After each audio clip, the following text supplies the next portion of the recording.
드립니다. 아멘. 오늘 우리에게 주신 하나님의 말씀은 마태복음 10장 34절부터 39절까지 말씀입니다. 마태복음 10장 34절부터 39절까지 말씀. 우리 같이 한 목소리로 봉독해 올립니다. 내가 세상에 화평을 주러 온 줄로 생각하지 말라. 화평이 아니요 검을 주러 왔노라. 내가 온 것은 사람이 그 아버지와 딸이 어머니와 며느리가 시어머니와 불화하게 하려 함이니 사람의 원수가 자기 집안 식구리라. 아버지나 어머니를 나보다 더 사랑하는 자는 내게 합당하지 아니하고 아들이나 딸을 나보다 더 사랑하는 자도 내게 합당하지 아니하며 또 자기 십자가를 지고 나를 따르지 않는 자도 내게 합당하지 아니하니라. 자기 목숨을 얻는 자는 잃을 것이요 나를 위하여 자기 목숨을 잃는 자는 얻으리라. 아멘. 네, 오늘 차 한 달 수고하셨습니다. 단장님이 열심히 하셔가지고 점점 대원이 느는 것 같아요. 더 늘면 이제 설 자리가 없을 것 같은데 아유 감사합니다. 오늘 말씀 나누기 전에 지난주 말씀 잠깐 생각해 보면 하나님을 두려워하라고 말씀드렸어요. 결국엔 하나님을 두려워하면 그 어떤 것도 두려워하지 않게 되지만 하나님을 두려워하지 않으면 다른 모든 것들을 두려워하면서 살아야 돼요. 우리가 예수님처럼 예수님만큼 그렇게 고난당할 수 있다면 그 영광이죠. 그러니까 우리가 세상에서 당하는 고난과 어려움들을 이상한 것으로 여기면 안 된다라고 그랬어요. 그것은 어쩌면 당연한 일인데 그때 그 모든 두려움들을 이길 수 있는 것은 하나님을 두려워해야 돼요.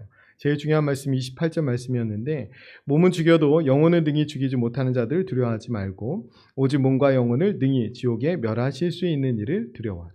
아멘. 정말 하나님을 두려워하면 우리는 바른 삶을 살아갈 수 있어요. 하나님이 우리의 머리털까지 다 세심 받으신 하나님. 그 말은 뭐냐면 머리털도 상하지 않게 하신 하나님이라는 거예요. 그런데도 불구하고 우리에게 고난과 고통이 있다면 하나님의 뜻이 있다는 거죠. 그렇게 받으셔야 돼요. 그리고 그 과정에서 하나님이 하실 일이 분명히 있다. 그러니까 의미 있고 가치 있는 일이 있다는 것을 우리가 깨닫고 하나님 밖에서 일어나는 일은 없어요. 우리가 그것을 믿기 때문에 섭리라는 말을 씁니다. 세상 사람들은 우연을 믿지만 우리는 모든 것들이 섭리, 하나님의 허락하에 일어나는 일들이라는 사실을 믿고 또 우리가 기도하면 하나님이 때로는 그 뜻을 바꾸셔서도 역사하신다는 것을 우리가 믿어요.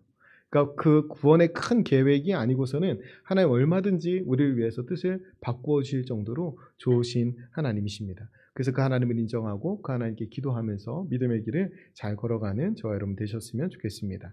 오늘 그것에 이어서 그러니까 그 앞에 고난이 있다, 두려움이 있다 이것들을 전제하고 계속하는 말씀인데 오늘 말씀을 잘못 읽으면 안 돼요. 뭐냐면 그 우리나라의 그 심한 게 이제 고부간의 갈등이잖아요. 혹여라도 오늘 고부간의 갈등이 있다가 예배 자리에 나오면 며느리가 어머니와 불화하게 하려고 하나님이 오셨구나 이렇게 읽을 수 있어요. 그리고 사람의 원수가 자기 집안 식구구나 그러니까 지금까지 내가 몰랐는데 내 원수가 시어머니였구나 이렇게 그렇게 하면 이제 큰일 납니다. 이렇게 읽으면 우리 이제 막 엉뚱한 데 가 있는 거예요. 여러분 평화의 왕으로 오셨잖아요 우리 주님이. 그런데 평화의 왕으로 오신 주님이 세상에 화평을 주러 온 것이 아니라 검을 주러 왔다고 그러거든요. 누가복음에 보면 불을 던지러 왔다고 그래요. 불을 던지러 왔다라고 하고 그러니까 이게 좀 당혹스러운 본문이에요. 세상에 하나님이 평화를 주러 오실 줄 알았는데 이게 막 불화를 주러 오신다고 하니까 근데 중요한 단어가 뭐냐면 세상이에요. 세상에 하나님은 세상에 화평을 주러 오신 분이 아니라 택한 백성들 그 영혼에 평안을 주시기 위해 오신 분입니다. 이거 구분하셔야 돼요. 그래서 주님을 거부하는 세상이 있다면 거기에는 검을 들어야 돼요. 거기와는 불화할 수밖에 없어요. 이것을 우리가 기억해야 됩니다. 제가 고부간에 갈등하면 저희 어머니와 저희 할머니가 생각나는데, 잠깐 말씀드려볼까요? 저희 집에는 저희 어머니가 신앙생활을 하셨고 시집 오셔서 저희 아버지가 그 신앙생활 잘 한다고 했는데 속였어요. 그래서 그렇게 잘하지 않았고, 그래서 처음에 이제 와서 이런 그런 어려움들이 많이 있었죠. 그래서 교회 가는 것도 그래서 대문을 잠그면 뒷문으로 도망가고 막 그러셨다고 하더라고요. 그러면서 당연히 고부간에 사이가 안 좋았겠죠. 그런데 나중에는 저희 할머니도 이 예수님을 믿게 되고 저희 온 가족이 다 신앙생활을 하게 됐지만 그 과정에 많은 어려움들이 있었고 실제로 신앙생활을 하시고 집사가 되고 명예집사가 될 때까지 저희 할머니가 그렇게 내면이 많이 변하지는 않으셨어요. 그래서 거의 돌아가시 직전까지 되게 힘들게 하셨었거든요. 근데 맨 마지막에 정말로 둘이 극적으로, 둘이 아니죠. 저희 할머니가 죄를 저희 어머니한테 미안하다고 이야기하면서 그러면서 이렇게 부둥켜 안고 그 다음날인가 다다음날 다음날 돌아가신 것 같아요. 그러면서 제가 본 것이 교회 못 가게 하면 불화할 수밖에 없습니다. 그러니까 집안의 문제거리, 골칫거리가 제 어머니였어요. 그러니까 저도 제사 지낼 때 이렇게 서 있다가 할아버지가 와가지고 이렇게 절하라고, 제 장손이니까 절하고 나오면 또 부엌에서 두드려 맞고 그래서 우리 집의 문제거리는 우리 엄마라고 생각했어요. 남들 다 평안한데 그렇게 생각했었는데 그게 평화가 아니죠. 그러니까 만약에 계속 제가 우상에게 절하고 그것이 익숙해지고 그런 삶이 우리 집안을 붙잡고 있었다면 그러면 지금 화평한 게 아니죠. 평안한 게 아니죠. 그러니까 주님을 거부하는 세상하고는 당연히 검을 들고 싸울 수밖에 없어요. 그 얘기를 지금 하고 있는 겁니다. 이게 지금 과정이 계속 이어지는데 뱀같이 지혜롭고 비둘기같이 순결하라. 뱀같이 지혜롭고 비둘기같이 미련하라. 내가 위험을 피하기 위해서는 뱀같이 지혜롭게 영민하게 명리하게 피해라. 그런데 주님을 위해, 주님의 나라를 위해 내가 목숨을 던져야 하거든 비둘기같이 미련하게 목숨을 던져라. 이 얘기예요. 이 흐름에서 지금 얘기하는 겁니다. 제가 목회를 하면서 제 개인적인 고난이나 고통 또 어려움들을 참는 것이 어려웠습니다. 지금도 어려워요. 그런 것도 참 어렵습니다. 그런데 안 참고 좀 이렇게 좀 성격대로 좀 해보면 하나님이 안 좋아하실 것 같아요. 그래서 그리고 벌 받을 것 같은 거예요. 내가 막 이렇게. 그런데 제가 유일하게 그걸 하는 데가 있어요. 어딘지 아세요? 목사님들 앞에 가서는 합니다. 동종 같은 입장이니까 하나님도 이해하실 거라고 생각하는데, 근데 제가 목회를 하면서 개인적으로 당하는 겪은 어려움들은 대부분 참거나 견뎌야 된다고 생각했어요. 그런데 그것이 답답하고 또 억울하고 그랬는데 지나고 보면 그 참기에 잘했다. 그게 하나님이신 하나님 그 지혜로운 판단을 할 수 있도록 도와주셨다. 라고 생각이 들었어요. 그러나 교회와 하나님의 나라에 대해서는 좀 다릅니다. 교회와 하나님의 나라에 대해서는 흔드는 것들, 예를 들어 비방과 공격이 교회를 향해 있다면 그것은 결코 용납해서 안 되고 방관해서도 안 되는 거예요. 근데 저도 이 구분을 잘 하지 못했어요. 그러니까 무조건 참아야 되고 무조건 사랑해야 되고, 아니요. 교회는 아닙니다. 하나님은 아니에요. 제가 두 가지 예를 들어드리는데, 하나는 예수님입니다. 예수님이 모든 사람을 구원하기 위해 오셨어요. 그리고 심지어 가늠하다 잡혀온 여인이 죄가 없는 여인이 아니에요. 돌에 맞아 죽을 죄를 저지른 여인이에요. 그런데 그 여인의 편을 들어주신단 말이에요. 예수님이 죄인들의 편을 들어주세요. 그런데 예수님께서 무섭게 돌변하신 자리가 있는데 그게 어디냐면 성전 안이에요. 성전 안이 강도의 구렬로, 강도의 소굴로 변했을 때 누구 때문입니까? 성전 기득권자, 종교인들과 그리고 그들과 결탁한 장사치들이 거기를 이 강도의 소굴처럼 만들었다는 거죠. 약자들을 힘들게 하는 그 공간이 됐을 때 예수님이 무섭게 돌변하셨고 거기를 다 둘러 엎으시고 예언하기를 이거 다 무너뜨린다 이렇게 예언하시고 실제로 실행하십니다. 하나님. 그게 이제 예루살렘 성전이 무너지는 거예요. 굉장히 무섭죠. 그 장면 보면 하나님 완전히 예수님이 완전히 뭐가 이렇게 돌아보신 것 같아요. 그 정도로 예수님이 그 성전을 완전히 무너뜨려 버리시거든요. 예수님이 온유하고 나는 온유하고 겸손하니 내게로 와서 배우라 이렇게 말씀하셨던 예수님하고 완전 다르죠. 그러니까 하나님의 성전이 모욕당하는 것과 그리고 그 안에 실제로 성전된 하나님의 백성들이 왜곡된 말씀에 이용당하는 것을 못 견디셨던 거죠.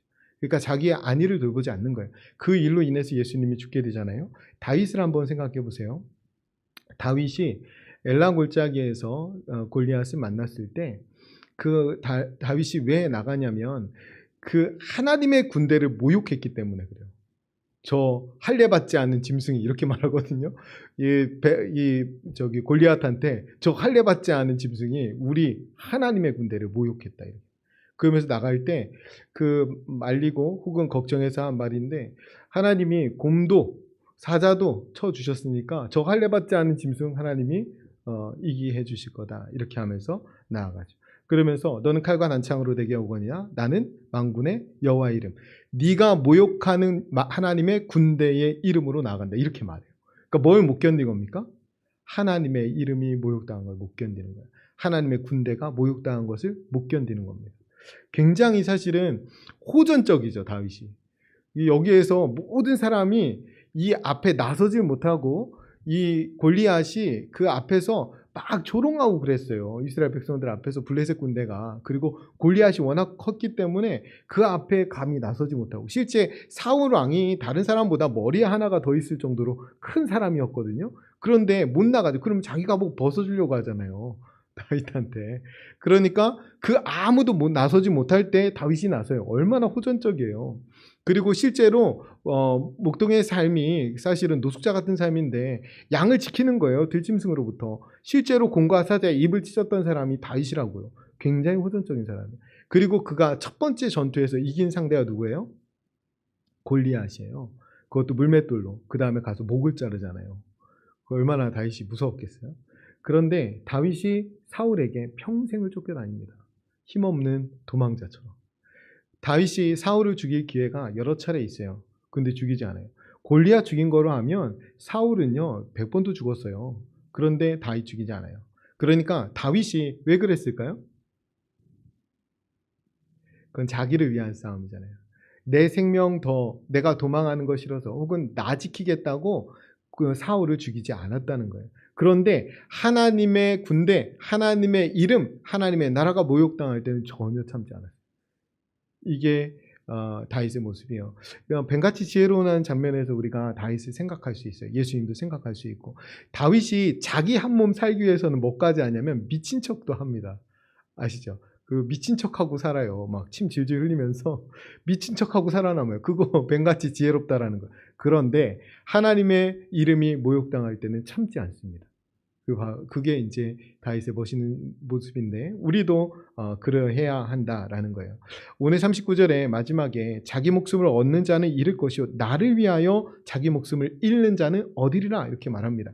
하나님의 이름을 위하여 우리 목숨을 던져야 될 때가 있다면 기꺼이 던져야 된다는 거예요. 그때는 뱀같이 지혜로워서 도망가는 게 아니에요. 비둘기같이 밀어내서 순결한 정체성을 드러내고 죽으라는 거예요. 그게 하나님 지금 말씀하는 겁니다. 우리가 뱀같이 지혜로워야 할 때와 비둘기같이 미련해야 될 때를 잘 구분하셔야 돼요. 선한 데는 지혜롭고 악한 데는 미련하라고 하셨어요. 우리가 불화할 때 언제입니까? 세상이 하나님을 공격할 때 혹은 교회를 공격할 때, 그때는 미련할 정도로 맞서 싸우는 것이 하나님의 뜻입니다. 그것을 하나님 지금 말씀하는 거예요. 아까 읽어드렸지만 28절에 몸은 죽여도 영혼을 능히 죽이지 못하는 자들 두려워하지 말고 오직 몸과 영혼을 능히 지옥에 멸하실 수 있는 이를 두려워하라 라고 말하죠.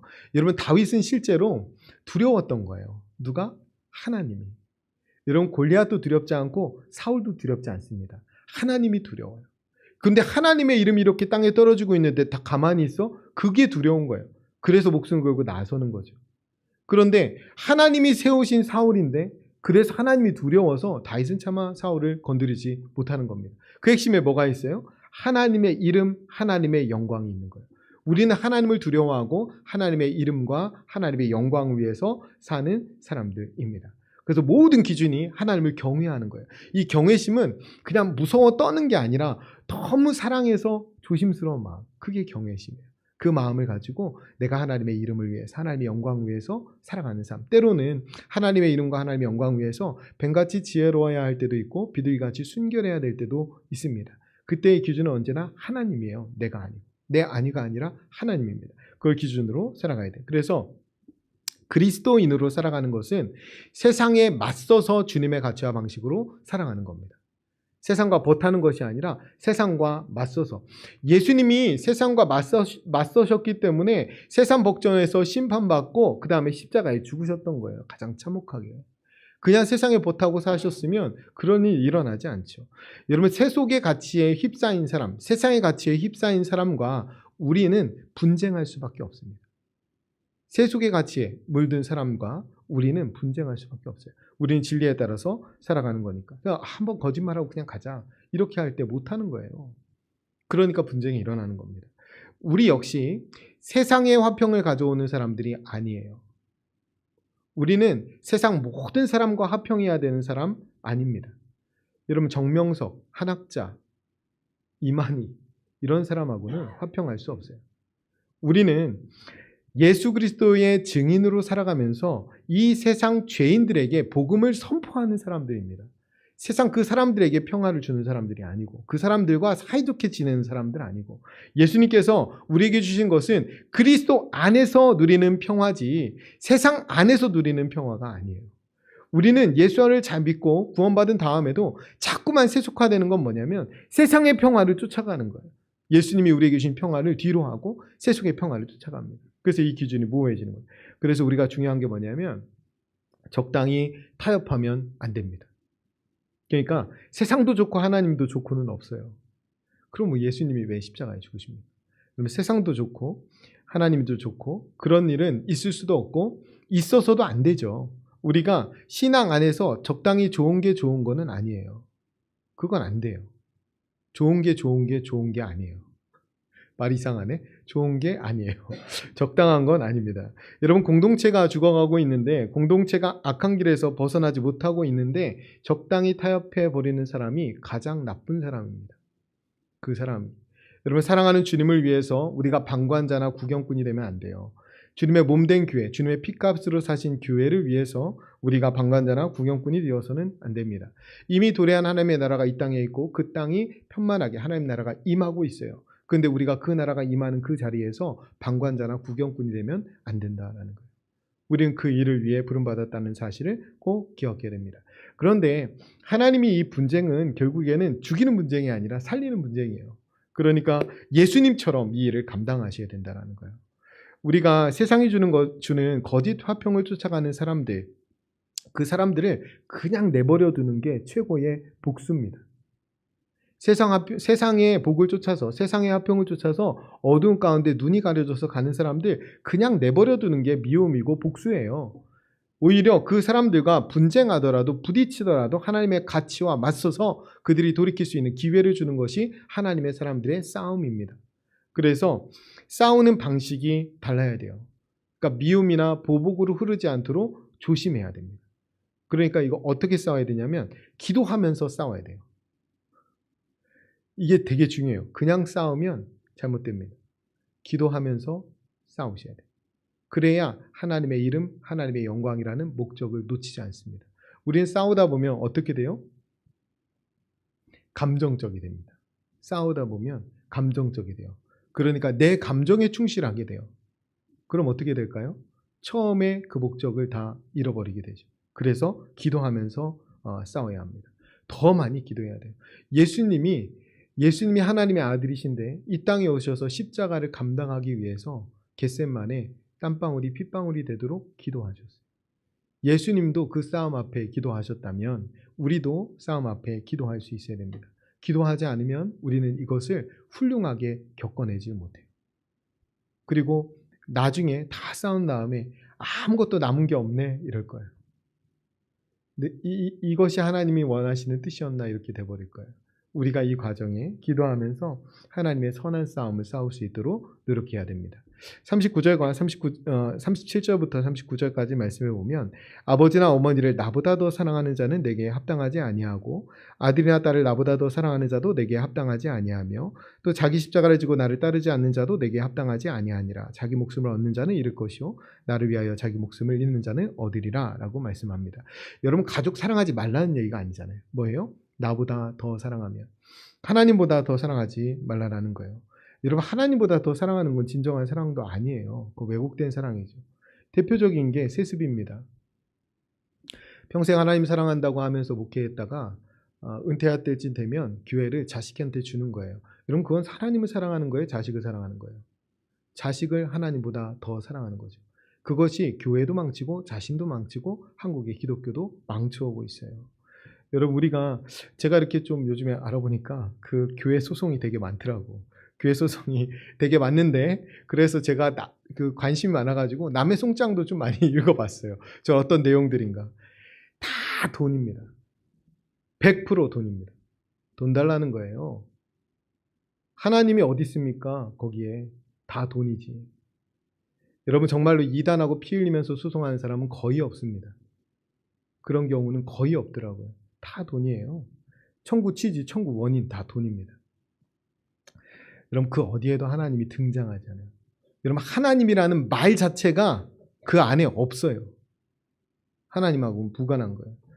여러분 자기 명예를 위해 싸운다는 사람들이 더러 있습니다. 명예훼손. 제가 저한테 이렇게 묻거나 자문을 구하는 목사님들한테 늘 말씀드려요. 목사는 명예가 없다고.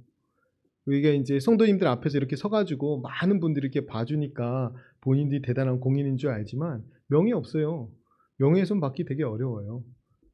그런데 대단히 명예가 있는 줄 알아요.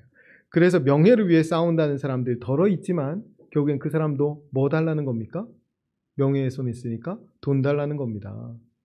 여러분 정말로 다윗과 같이 하나님의 이름 때문에 목숨 걸고 싸우는 사람 별로 없어요. 다 돈이에요, 돈. 그러니까 우리가 하나님보다 더 사랑하는 것은 우상이에요. 그것은 지금 너무 무서운 말씀이죠. 부모와 자식도 우상될 수 있으니까 조심하라는 건데 우리는 부모와 자식뿐 아니라 돈이 이미 우상이 돼서 하나님 머리 꼭대기에 올려요. 초대교회에 그 초대교회 교인들이 재물을 어떻게 했습니까? 사도들의 발 아래에 갖다 놨어요. 재물의 위치가 우리의 발 아래라는 거예요. 머리에 이고 살 게 아니라. 그런데 우리는 그 이고 살아요. 그거 없으면 큰일 나는 줄 알고. 하나님은 바닥에 놓고 돈은 머리에 이고 사는 형국이라고요. 그런데 어떻게 세상을 변화시킵니까? 그런데 어떻게 우리가 교회가 거룩한 빛된 사명을 감당할 수가 있어요? 세상이 감당치 못하는 교회가 돼야 되는데 우리가 더 세상적으로 변해서 세상하고 하나 다를 바가 없다면 아무 의미가 없는 거죠. 부모와 자녀, 형제, 자매, 내 목숨 이거 미워하면 안 되는 것들이에요. 당연히 사랑해야 되는 것들입니다. 그런데 더 중요하면 안 된다는 거예요. 하나님보다 더 중요하면 망가지게 됩니다. 여러분 이거 조심하셔야 돼요. 여러분 왜 하나님께서 부모님, 자녀 왜 말했겠어요? 우리가 1차적으로 가장 사랑하는 사람이 누굽니까? 부모, 자녀입니다. 그렇죠? 더군다나 자녀. 무엇과도 아마 목숨을 내걸고 내가 대신 죽어줄 수 있는 사람이 있겠다 하면 부모이거나 자식 아니겠어요? 그만큼 사랑한단 말이에요. 그런데 그 사랑하는 관계도 하나님보다 더 중요하면 안 되기 때문에 조심하라는 거예요. 신앙은 거기서부터 출발하는 겁니다. 여러분 아브라함이 믿음의 조상 아브라함이라고 하잖아요. 믿음의 샘플, 믿음의 모범. 그 사람이 남보다 더 믿음이 크지는 않았어요. 그런데 아브라함에게 하나님 믿음을 주셨죠. 그 첫 시작이 뭐였어요? 너는 본토, 친척, 아비의 집을 떠나. 여러분 아비의 집을 떠나는 거예요. 아버지보다 더 중요한 하나님이 있다라는 사실을 믿는 거예요. 거기서부터 신앙생활이 시작되는 겁니다. 여러분 그 기독교 육아책 중에 그런 책이 있어요.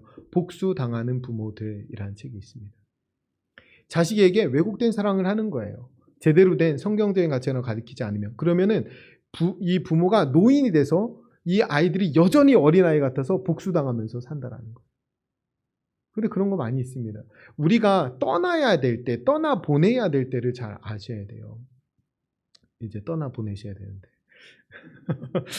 여러분 결혼의 가치가 뭐냐면 남녀가 그 부모를 떠나 한 몸을 이루지니. 그러니까 그때부터 새로운 독립적인 이게 가족이 만들어지는 거죠. 그 가정이 만들어지는 겁니다. 우리가 부모와 자식 특히 중요한 것은 뭐냐면 내가 부모를 떠나 하나님 앞에 단독자로 설 때가 와야 된다라는 거예요. 그게 믿음으로 서는 겁니다. 그래서 하나님을 사랑하고 그 사랑을 힘입어서 이웃을 사랑하고 가족을 사랑하는 거예요. 여기 가족을 사랑하는 힘으로 하나님 사랑하는 게 아니고 우리가 이것이 뒤집어지지 않도록 조심해야 됩니다. 예수님보다 더 중요한 것이 있어서는 안 된다는 말이에요. 이념이나 가치도 때로는 중요합니다. 그런데 그거 남 죽일 정도로 핏대 세우면서 소리치면서 할 일 아니에요. 여러분 그러시지 않으셨으면 좋겠습니다. 우리가 선과 악의 판단 기준이 된 것이 선악과를 먹은 거예요. 우리가 이게 너무 잘해요. 그래서 PR을 식별하고 선과 악을 가르고 그래서 상대에게 죽어라 소리치는 거 잘합니다.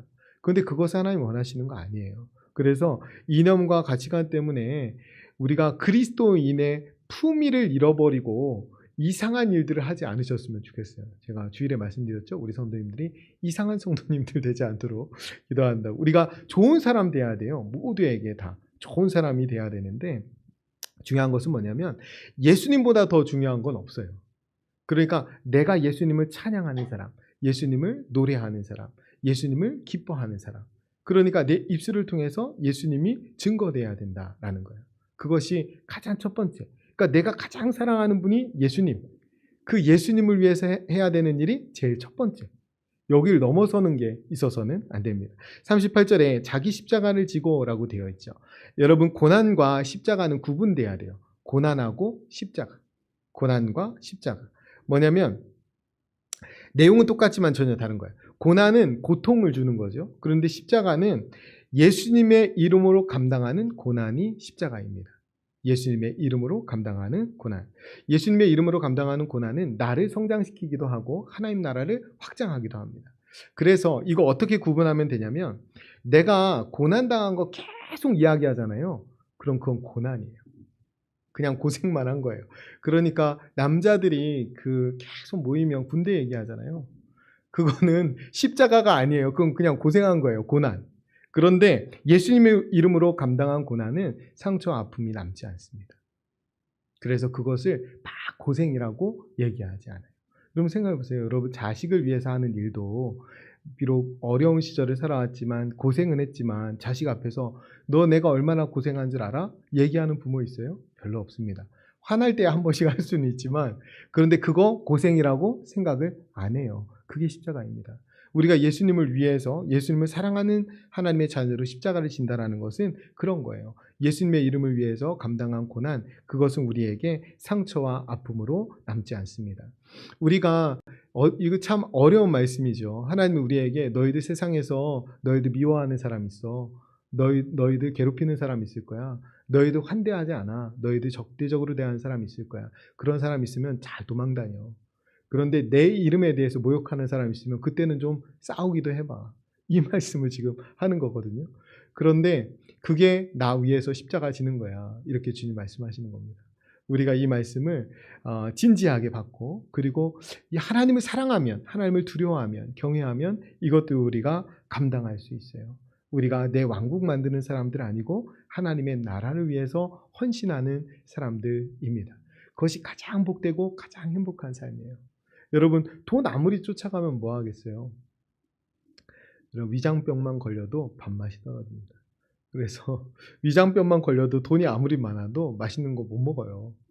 우리가 돈이 전부인 줄 알지만 인생은 점점 허물어집니다. 정작 중요한 것, 가치 있는 것, 영원한 것은 무엇일까? 그것들을 잘 기억하면서 저는 맛있는 것을 사랑하는 사람들과 함께 먹는 것이 가장 가치 있는 일이라고 생각해요. 그래서 수요일날 일찍 오셔서 밥을 드세요. 실제로 전도서에서 가장 아름다운 것을 그것이라고 이야기해요. 여러분 솔로몬이 모든 것들을 다 가졌던 사람입니다. 근데 솔로몬이 말하기를 손이 수고한 그 노력으로 사랑하는 가족과 둘러앉아서 앉는 그 밥상, 그것이 가장 행복하다고 이야기합니다. 여러분 진짜 영원한 가치를 둬야 될 것들을 잃어버리고 허망한 것을 쫓아 살면은 결국에는 그 행복을 다 잃어버려요. 평범한 일상이 다 사라집니다. 그래서 이 하나님 안에서 우리가 얻은 이 평범한 일상을 잘 누리고 하나님이 우리에게 주신 사명을 잘 감당하면서 하나님의 기쁨이 되는 저와 여러분 되시기를 간절히 축원드립니다. 우리 같이 기도하겠습니다. 우리 들은 말씀에 마음을 담고 기도할 때 세상이 주는 거짓 화평을 쫓지 않게 해주옵소서. 세상에 맞서 주님의 가치와 방식을 따라 살게 해주옵소서. 자기 십자가를 지고 주님을 따르게 하옵소서. 적당히 타협하지 않게 하시고 방관자나 구경꾼이 되지 않게 해주옵소서. 예수님보다 더 사랑하는 것이 없게 해주옵소서. 예수님을 위해 감당해야 할 고난이 있다면 피하지 않게 해주옵소서. 우리 같이 결단하면서 함께 통성으로 기도하겠습니다. 기도합니다.